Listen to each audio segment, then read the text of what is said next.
Graça e paz, meus irmãos. Amém. Que responsabilidade, eu faço coro com os demais pastores, né? E como é difícil assumir este momento aqui, diante do púlpito, e num momento tão solene, tão importante para a igreja, a consagração da pastora como pastora desta igreja, titular, né? Da primeira igreja. E o Senhor foi falando comigo, porque eu também fui pego de surpresa hoje pela manhã, né? E eu perguntei ao Senhor sobre o que falar, e enquanto estava ali também aguardando, algumas coisas vieram no meu coração. Uma palavra que me veio foi quando o Senhor Jesus disse aos discípulos: eu os estou enviando como ovelha entre lobos, né? Parece uma maldade do Senhor Jesus, né? Como é que seria colocar uma ovelha no meio de lobo, né? Seria a destruição da ovelha. Porém, no poder, na graça, aleluia, Jesus, pela ação do Senhor, aquela ovelha vence todos os lobos, não é isso? Isso é porque o Senhor nos dá autoridade.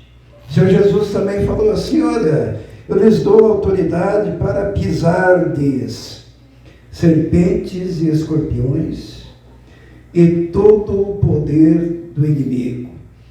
Deus, quando nos envia nos capacitando, nos preparando para a grande obra, e é uma verdade para todos aqui, em especial para os pastores aqui presentes, as pastoras, os obreiros, que nós vamos para vencer no poder do Espírito Santo.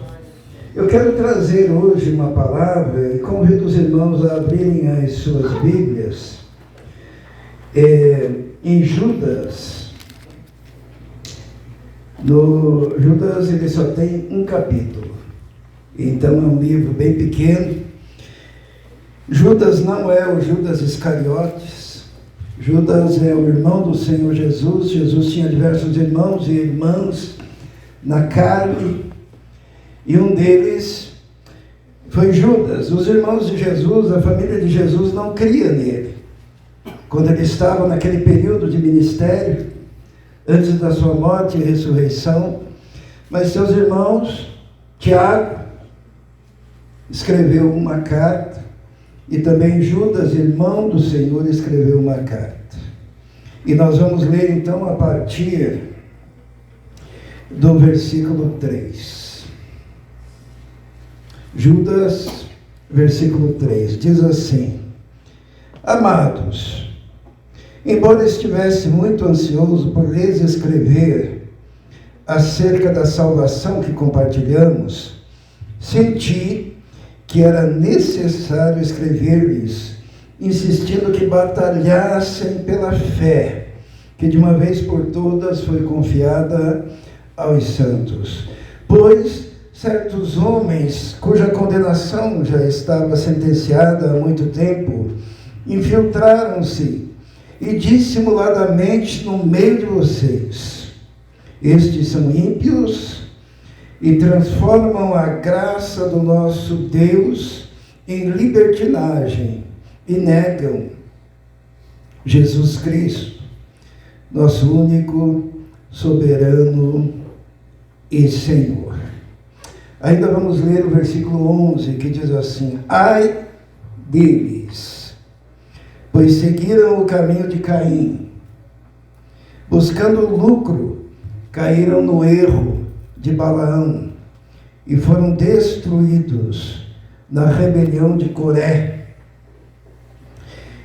Esses homens são rochas submersas nas festas de fraternidade que vocês fazem, comendo com vocês de maneira desonrosa.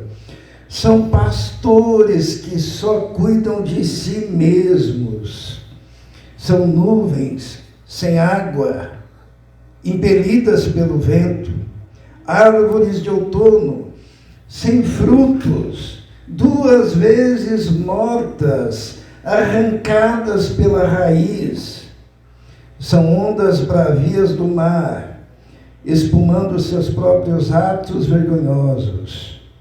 São estrelas errantes, para os quais estão reservadas para sempre as mais densas trevas. Vamos orar.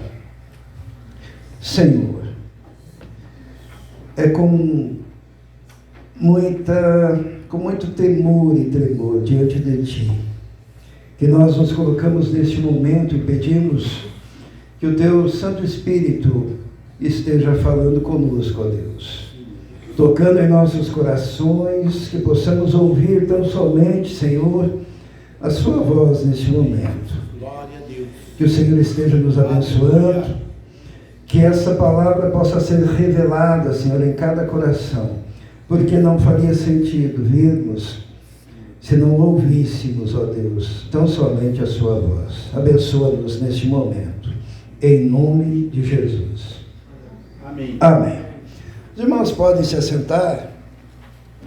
Nem sempre a gente consegue pregar o que a gente quer, né? Judas aqui, irmão do Senhor, ele diz assim: olha, eu queria muito falar sobre soteriologia, sobre salvação, que nos é comum, mas eu senti a necessidade de falar de apologética cristã. O que é apologética? É a defesa da fé. Então, Judas, querendo falar de um assunto, ele teve que falar de outro, porque o pregador, ele não é dono da mensagem que ele prega. Se ele for o dono da mensagem que ele prega, ele não está falando em nome do Senhor, porque o pregador, ele chega e diz: assim diz o Senhor. E é até por isso que ninguém deve ficar bravo com o pregador, né? O pastor já recebeu carta de carteiro alguma vez na vida? E já surrou o carteiro? Nunca, nem quando a notícia era ruim. Então, às vezes os irmãos, alguns irmãos, algumas igrejas, em alguns lugares, o pregador, que é o mensageiro, que é o carteiro, ele vem e traz a mensagem de Deus, né? Só que daí a pessoa não gosta, quer bater no carteiro. Não. Quando a gente transmite a palavra de Deus, temos que ter, irmã Carolina, a coragem, a ousadia, a convicção de dizer: assim diz o Senhor. Amém. Porque falamos em nome do Senhor. Amém. E se não falarmos conforme a palavra do Senhor, nós somos então falsos profetas. Porque nós não podemos dizer assim diz o Senhor, se o Senhor não disse. Como em diversas partes nós encontramos aqueles profetas que falavam coisas e o Senhor dizia: sabe o quê? Por que vocês falam coisas que nem sequer se passaram pela minha cabeça?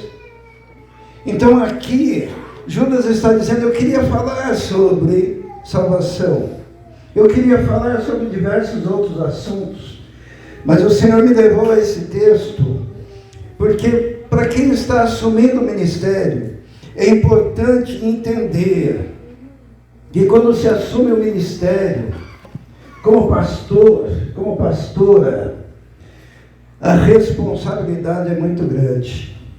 E uma das responsabilidades é essa, que Judas fala aqui. Ele disse: olha, eu senti necessidade de escrever sobre determinado assunto, porque certos homens dissimulados estão se infiltrando no meio da igreja e estão trazendo para a igreja algo que não é de Deus.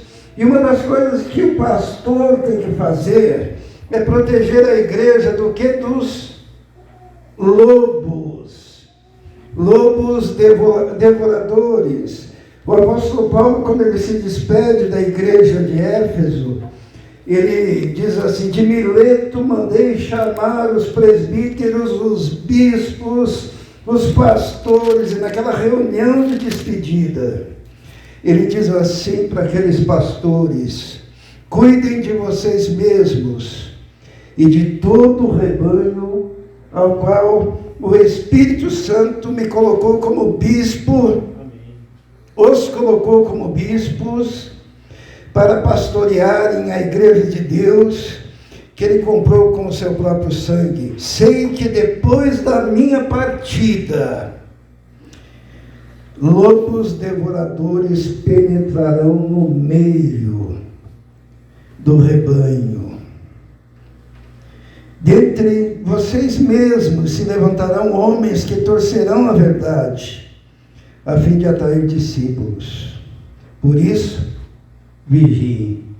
Um dos primeiros papéis do pastor é cuidar da igreja, porque no lugar onde tem muita ovelha, o lobo fica à espreita, porque o lobo se alimenta das ovelhas.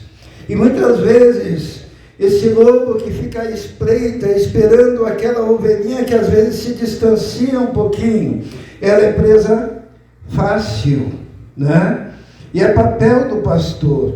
E a carta de Judas está falando sobre isso, sobre esses lobos que entram na igreja. Quando o apóstolo Paulo fala para a igreja de Éfeso, para os líderes da igreja de Éfeso, que eles deveriam cuidar, porque depois da partida dele viriam lobos devoradores, nós encontramos lá em Apocalipse, no capítulo 2, que uma das coisas que a igreja de Éfeso enfrentou foram os falsos apóstolos. Quando Jesus diz assim para a igreja de Éfeso, ele diz assim, que tinha a favor daquela igreja que eles não toleravam os homens maus, mas que colocaram à prova aqueles que se diziam apóstolos e não eram, e os acharam mentirosos. É papel da igreja, é papel do pastor, é papel do líder observar, provar, testar, colocar uma liderança dentro da igreja. Sabe, quando a gente fala sobre esse assunto de apologética, muitas vezes as pessoas dizem, mas o que é isso? Somos todos irmãos, tem um indivíduo que prega uma coisa, tem outro que prega outra, vamos dar as mãos. E se esquecem que em cada epístola, que em cada carta, que em cada aconselhamento, o apóstolo Paulo falava, cuidem, porque virão falsos mestres, cuidem, porque na igreja veio Himeneu, veio Fileto, veio Alexandre, que me causaram males. O apóstolo Paulo diz assim, que nos últimos tempos virão homens amantes de si mesmos, que não pouparão o rebanho do Senhor. Esses homens entram dissimuladamente na casa de mulherinhas sobrecarregadas de pecados, que ouvem sempre e nunca conseguem chegar ao conhecimento da verdade. Eu creio que não tem uma epístola paulina em que Paulo não fale para tomar cuidado com os lobos devoradores. E quantas igrejas têm sido destruídas por causa da turma do deixa disso, da turma que diz, não, é tudo igual, é tudo a mesma coisa. Judas, ele diz, olha, vai entrar na igreja, estão entrando na igreja, por isso que eu vou falar sobre isso. E ele diz, esses caras transformam em dissolução a graça do nosso Senhor e Salvador Jesus Cristo. Eles querem ensinar que graça é licença para viver no pecado. E daí eles ficam permitindo coisas que a igreja tem que dizer não. Mesmo que perca membros, mesmo que saia gente magoada, mesmo que xinguem o pastor, a pastora, se é pecado, tem que ser chamado pelo nome. Nós vivemos hoje uma época muito complexa, porque é a época das igrejas inclusivas, a época que tentam... Tem um pregador aí muito famoso que disse assim que aquela história de Ananias e Safira, aquilo lá Não aconteceu nada daquilo, não. Eram os apóstolos querendo dinheiro, né? E para assustar o povo, contaram essa historinha da carochinha. Pastor famoso. Aqueles que dizem, ó, abram as suas igrejas. Mas nós chamamos o pecado que eles cometem de pecado. E chamamos pelo nome.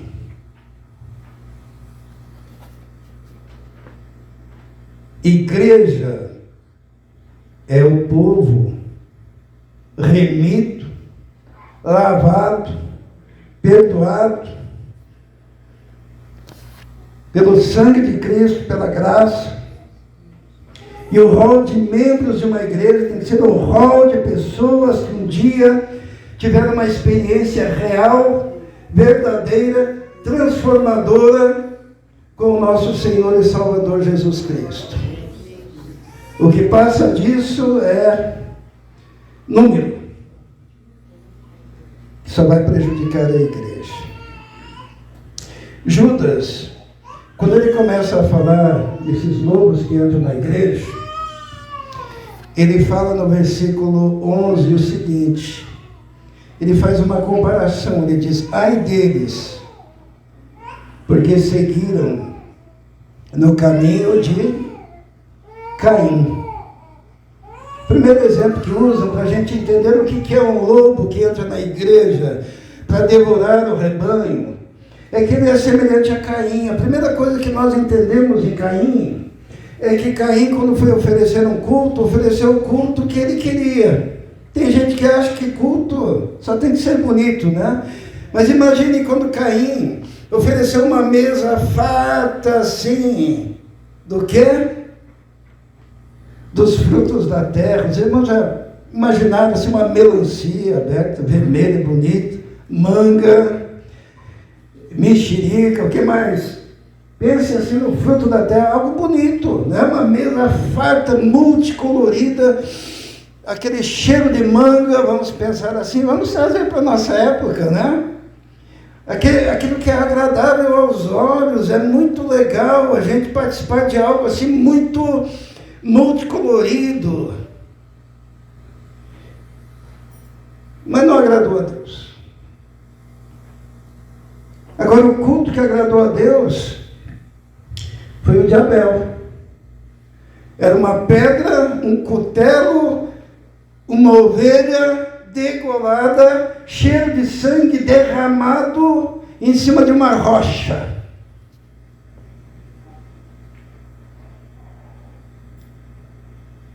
Porque se não tiver o cordeiro que foi sacrificado, não é culto. Pode ser feio, pode ser uma história pesada, mas é o cerne do Evangelho, Jesus Cristo, e este crucificado. O apóstolo Paulo ele diz assim, ó, nada me propus saber entre vós a não ser Jesus Cristo, e este crucificado. A mensagem da cruz, a rude cruz. Os lobos que entram na igreja evitam essa mensagem tão terrível. O apóstolo Paulo diz que nós não podemos anular o escândalo da cruz, porque Cristo crucificado é escândalo para os judeus e loucura para os gregos, mas para nós que cremos é poder de Deus. A igreja verdadeira de Cristo na terra tem como centro a mensagem da cruz. Mas esses que entraram na igreja e transformaram em dissolução a graça do Senhor, eles foram pelo caminho de Caim e buscando o lucro, caíram no erro. De quem? De Balaão. Lembra de Balaão? Balaão, ele gostava muito de dinheiro. Daí queriam contratar ele para amaldiçoar o povo de Deus. E daí ele, como era um teólogo, ele como era um conhecedor, que Balaão era um conhecedor, Balaão tem uma profecia de Jesus que saiu dos seus lábios, lá no livro de Números. Ele diz assim: uma estrela procederá de Jacó e um cetro procederá de Israel. Ele está falando de Jesus. Quantos anos ele profetizando? Então ele era um homem que sabia, que entendia. E ele chega e diz assim: olha, é o seguinte, meu chapa, contra o povo de Deus não existe encantamento. Porque queriam que amaldiçoasse o povo de Deus. Contra o povo de Deus, nenhuma palavra de maldição vai derrubá-lo. Mas como ele era um teólogo, um conhecedor, um profeta mesopotâmio, ele disse: olha, eu vou ensinar uma coisa aí com base no meu conhecimento. Eu vou dar para você o caminho para esse povo ser amaldiçoado. Arruma uma mulherada bonita, seminua, coloca aí no meio do povo,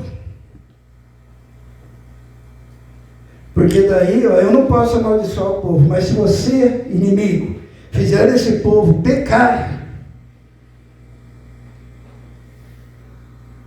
Deus vai se irar contra esse povo.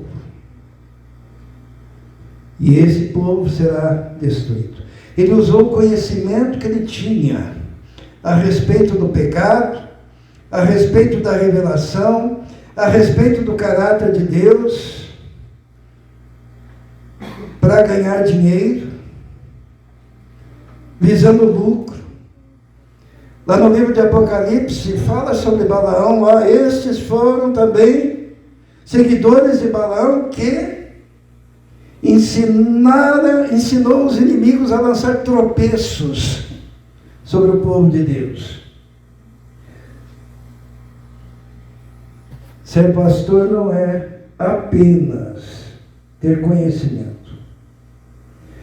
Porque você pode ter todo o conhecimento, você pode ter toda a teologia, você pode ser bacharel, você pode ser mestre, você pode ser doutor, você pode ser pós-doutor, e você pode discorrer sobre a Bíblia de capa a capa e ser um Balaão, que usa o seu conhecimento bíblico, a sua capacidade de falar, a sua capacidade de seduzir um auditório para desviar a igreja de Jesus. O homem de Deus, ele não é homem de Deus pelo tamanho do seu conhecimento.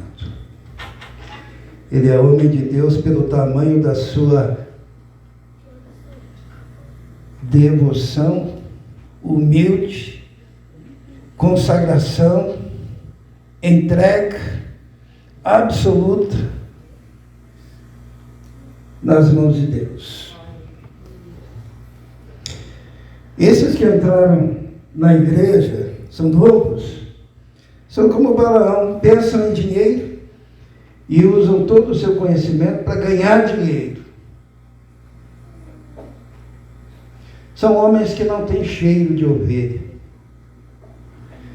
Eu atendi algumas famílias nessas últimas semanas, famílias que me procuraram, mesmo não sendo da igreja, e disseram: pastor, me ajude, estão querendo me matar, foi um dos casos.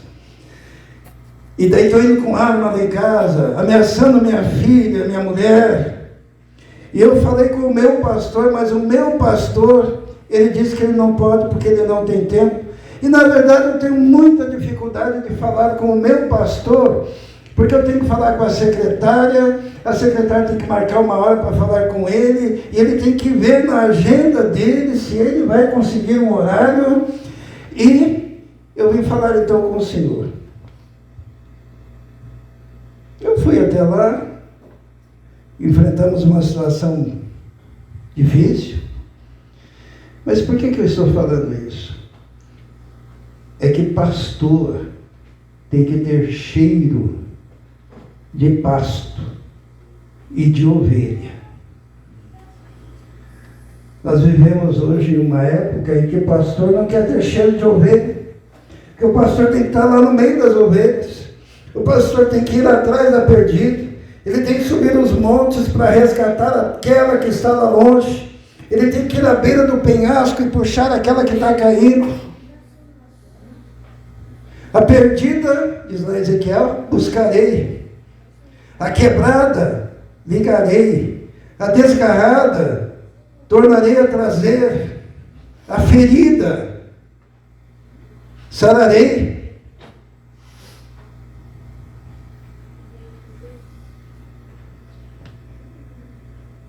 Papel de pastor, olha que responsabilidade. Mecânico, quando chega em casa, está com cheiro do que mesmo? De graxa, de carro, de gasolina. Pastor, quando chega em casa, está com cheiro do quê? De ovelha. Pastor ama as ovelhas. Pastor conhece as ovelhas. Pastor sabe o nome de cada ovelha. Pastor participa, pastor faz o casamento, pastor faz o batismo, pastor faz o aconselhamento, conhece os filhos, conhece os netos, e quanto mais tempo passa, o testemunho que nós vimos aqui hoje, diversos líderes aqui, dizendo, olha, a história do pastor Moacir se confunde com a história da minha vida, porque pastor é aquele que participa.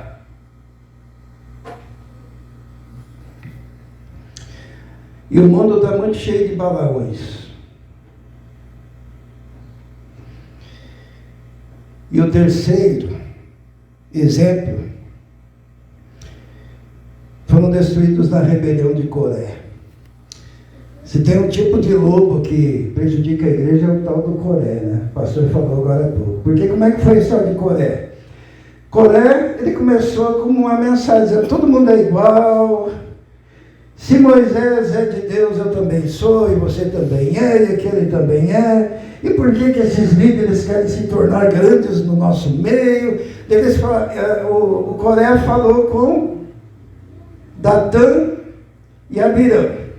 Datã e Abirão falou com On. Datã, Coré, Abirão e On falaram com 250 que tinham o incenso, né, a responsabilidade do incenso. Os 250 falaram com a tribo de Ruben. E a partir da tribo de Ruben, os irmãos estão percebendo? Começa com um que se ensoberbece. Por isso que o apóstolo Paulo diz assim, se você almeja o episcopado, excelente obra você deseja, mas você não pode ser neófito. O que é neófito? É novato. Para que você não se ensoberbeça. E no grego está assim, cometa o mesmo crime que o diabo cometeu. Caia na condenação do diabo. Qual que é o crime que o diabo cometeu? Rebelião, orgulho, vaidade, querer ser maior, querer ser grande, querer ser igual a Deus. E o neófito, muitas vezes, ele quer ser grande. Por isso que existe uma coisa interessante acontecendo na nossa época, que é que todo mundo hoje em dia é pastor, né? Você tropeça em pastor na rua, não é isso? Porque você chega na igreja, daí é líder de um pequeno grupo, daqui a pouco consagra ele e é pastor daquele pequeno grupo. E quantos eu atendi, que quando a coisa aperta, né? Quando o pequeno grupo daí tem um problema sério, tem gente lá que está destruída a família e a pessoa não é capacitada, não é chamada, não tem o carisma de Deus, que é a vocação. E daí entra em parafuso, entra em pânico, e por isso que existe agora nas nossas estatísticas uma quantidade absurda de pastores, entre aspas, se suicidando, porque não aguentam, Porque se você não foi chamado, não se meta a querer o glamour. Porque o glamour, sabe o que é? É você enfrentar alguém que está à beira da morte, querendo se suicidar. É alguém que está possuído de uma legião de demônios, derrubando tudo dentro de casa. É a mulher possessa querendo matar, botar fogo, botar álcool na filha. É o indivíduo que está lá na sarjeta, que Deus diz, vai lá e arranca aquele indivíduo. Não é andar de gravatinha.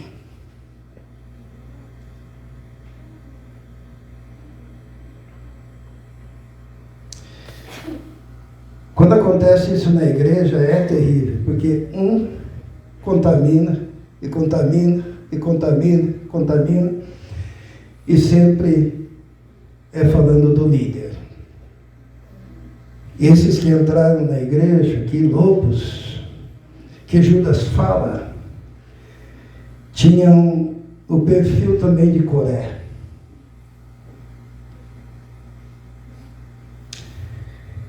E as consequências vêm, meus irmãos. Eu gostaria rapidamente de falar de algumas consequências que talvez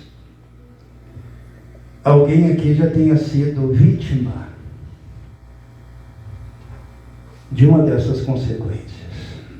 E hoje,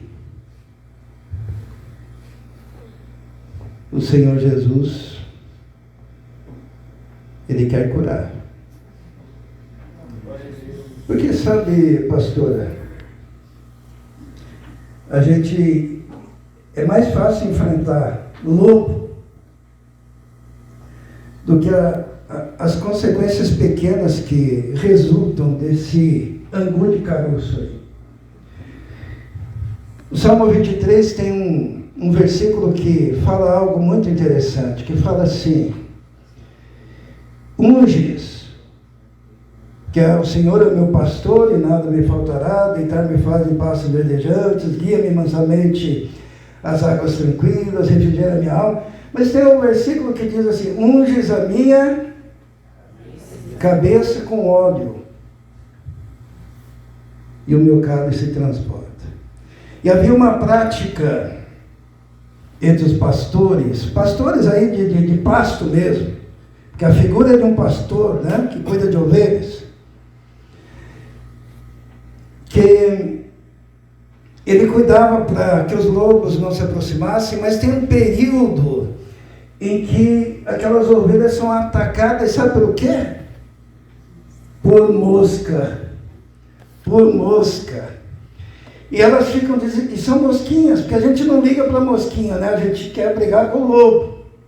E a mosca morde, fere, coça, e elas não têm o que fazer, e ficam desesperadas, e ficam sangrando, e daí o pastor, ele faz com óleo e com algumas especiarias um repelente, e ele joga aquele óleo na cabeça da ovelha e enfia aquele óleo dentro da orelha, dentro do nariz, para espantar aquelas moscas e para curar. É um papel muito complicado. E é muito óleo, e é em cada uma, até que elas tenham alívio. E muitas vezes na igreja, por culpa desses que vêm com falsos ensinos e falsos comportamentos e atitudes ruins, é mosca para muito lado e prejudicando, e a pessoa se sente incomodada e se bate e quer sair dali. Tinha ovelhas que se jogavam no penhasco, tal desespero, e tem gente que se manda da igreja, tal desespero.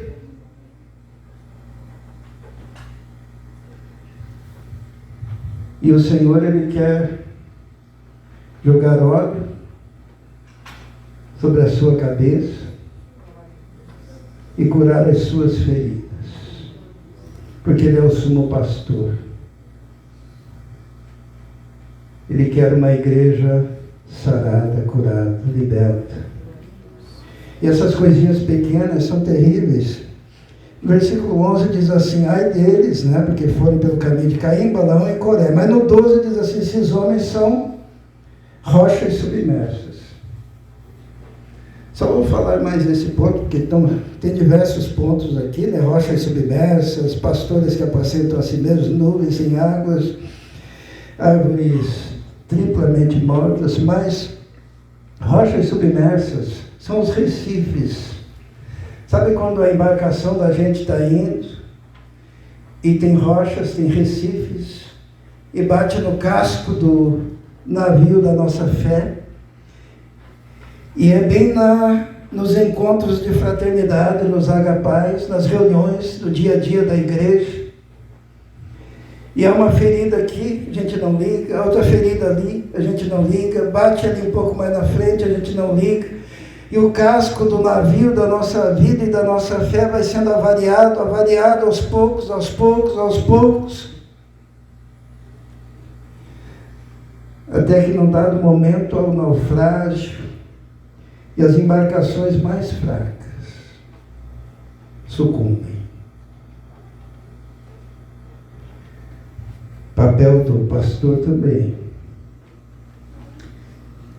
é ver essas rochas submersas e não permitir que elas danifiquem a vida preciosa das ovelhas do Senhor. Talvez você tenha passado por isso, eu não sei.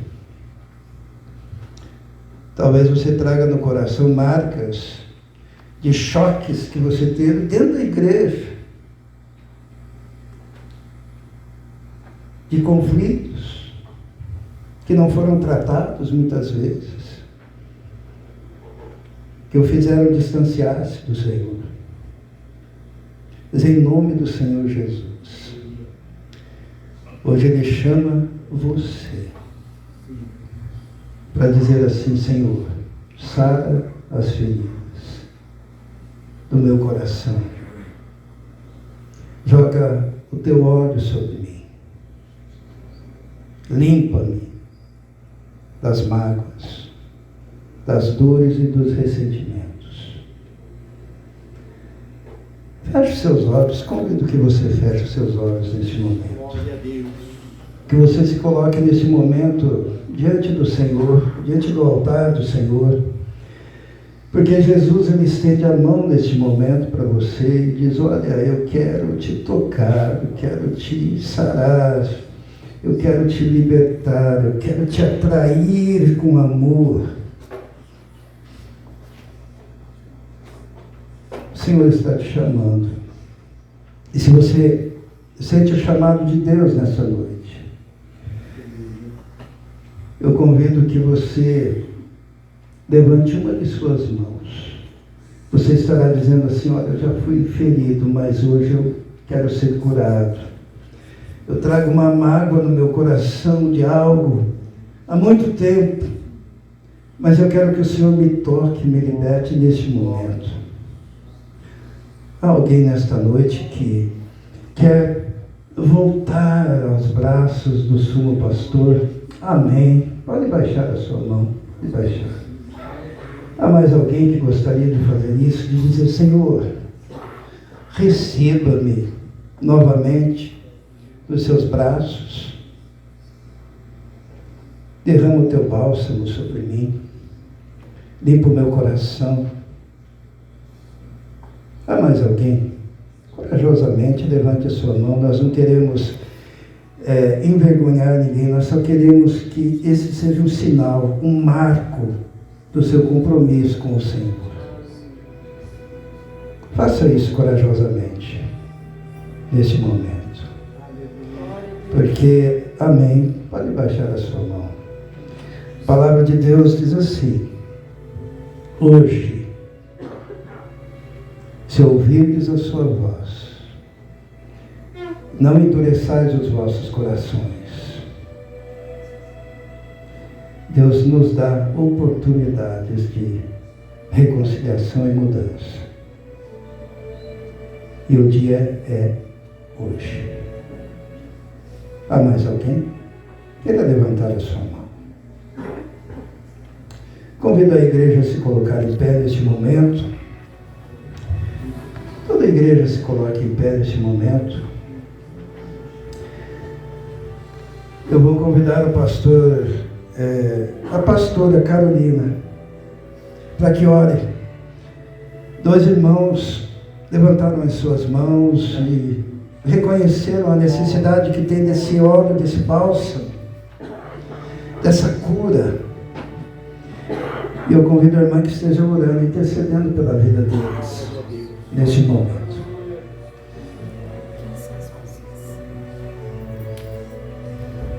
Deus os conhece, a irmã esteja intercedendo por eles. Fechamos os nossos olhos. Oremos. Senhor Deus e Pai, estamos aqui nesta noite especial em que o Senhor tem falado conosco e tem falado, Senhor, do cuidado que o Senhor tem com o seu rebanho. O rebanho, Senhor, que foi comprado a preço de sangue, o sangue vertido naquela cruz. E a vida daqui, Senhor, que manifestaram o desejo de ser curados, de retornar, Senhor, ao caminho, porque por algum motivo ou outro, Senhor, se afastaram, ó Pai, foram feridos, talvez até mesmo descuidados, Senhor, de onde eles estavam, e, Senhor, se desgarraram, mas nessa noite, o Senhor, com a voz amorosa, Senhor, tem trazido a revelação através do Teu Espírito Santo e a orientação, Senhor, para que o cuidado, para que o zelo, Senhor, para que o acompanhamento dessas ovelhas seja, Senhor, para tratamento, para cura, para libertação e para restauração dessas vidas. Que essa seja uma noite que venha marcar a vida de cada um e que seja um retorno para a Tua presença, para debaixo das asas do Altíssimo. Senhor, sara, limpa, tira todo e qualquer, Senhor, espinho, toda e qualquer mosca que talvez esteja tentando ainda estar em torno da sua mente, dos seus ouvidos, mas que através da unção do Espírito Santo, todo jugo seja quebrado e só a voz do Espírito Santo seja ouvida, as suas ovelhas, no seu povo. É isso que eu te peço e te agradeço em nome de Jesus. Amém. Glória a Deus. Glória a Deus. Vamos aplaudir ao Senhor.